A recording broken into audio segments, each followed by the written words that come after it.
반갑습니다. 8월 4일 화요일 요한복음 묵상 시작하겠습니다. 오늘 본문은 요한복음 11장 31절에서 44절입니다. 요한복음 11장 31에서 44절입니다. 우리 같이 잠시 기도하겠습니다. 사랑하는 예수님, 오늘도 주님 말씀 가운데로 우리를 불러주시니 감사합니다. 이 한 주도 우리가 내 힘으로 살지 않고 하나님의 말씀과 함께 동행하고 주님 말씀과 함께 이 짧은 시간을 통해 우리의 하루의 삶을 주님 말씀으로 다스림받는 우리 모두 되고 싶습니다. 하나님 말씀을 통해 우리가 하나님의 뜻을 발견하고 그 말씀에 우리 삶을 맞춰가는 우리 모두 될 수 있도록 하나님 인도해 주시기를 간절히 소망합니다. 예수님 이 시간 우리를 주의 보혈로 정결하게 하여 주시고 성령 하나님 우리에게 하나님의 말씀 가르쳐 주십시오. 우리가 주님의 말씀을 사모합니다. 감사드립니다. 예수님의 이름으로 함께 기도했습니다. 아멘.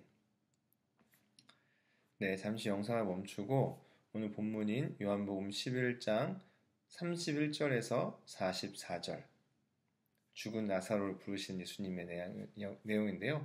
11장 31절에서 44절까지 말씀을 여러분 한번 상상하면서 한 두 번, 세 번 정도 소리내서 한번 읽어보시면 좋을 것 같아요. 영상을 멈추겠습니다.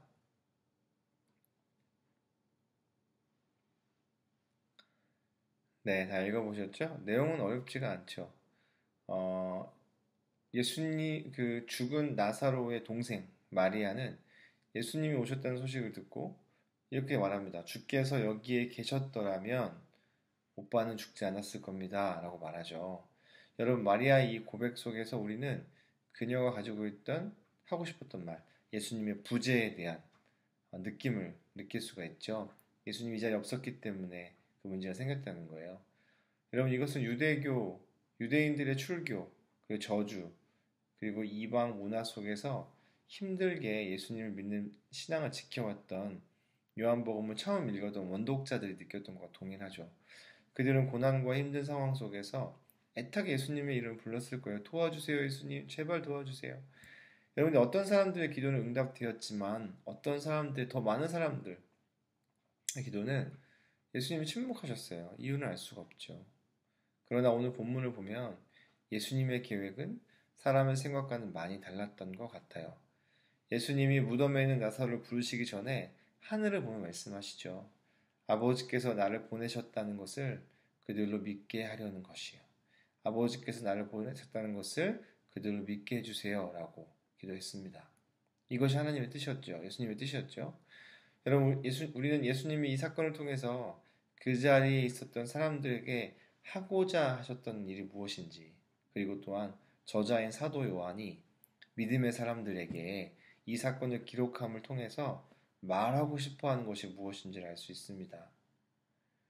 마르다는 그 죽은 나사로의 또 다른 여동생이었죠. 마르다는 무덤을 막은 돌을 옮기란 예수님 말씀에 오빠가 죽은 지 벌써 사흘이나 되었다라고 말하죠. 이에 예수님은 마르다에게 그리고 1세기의 원독자들에게 그리고 또 오늘 이 말씀을 묵상하는 우리 모두에게 말씀하십니다. 내가 믿으면 하나님의 영광을 보게 될 거야. 여러분, 요한복음은 예수님의 부재를 느끼는 사람들에게 믿음이 필요하다고 말합니다. 내 삶에 예수님이 왜 안 도와주시지? 지금 당장 왜 난 예수님이 함께 하시는 느낌이 없지? 이런 예수님의 부재 가운데 있는 사람들에게 너희들에게 필요한 것은 믿음이다 라고 말씀하는 거예요. 그리고 어려운 환경 속에서 믿음은 하나님의 영광을 보는 방법이라는 것을 알려줍니다. 여러분, 우리의 매일의 삶 속에서 예수님께서 함께 하신다는 것을 누리며 사는 것은 쉬운 일은 아니에요. 어떻게 늘 항상 그럴 수 있겠어요? 바쁘게 살다 보면 마리아처럼 주께서 여기 계셨더라면 이라는 생각을 하게 될 때가 있습니다. 그러나 믿음을 가진 우리들이 신뢰해야 하는 것은 나의 느낌이 아니라 믿음입니다.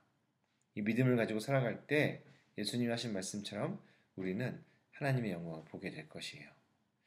오늘 적용을 이렇게 했으면 좋겠습니다. 예수님은 네가 믿으면 하나님의 영광을 보게 될 거야 라고 말씀하시죠.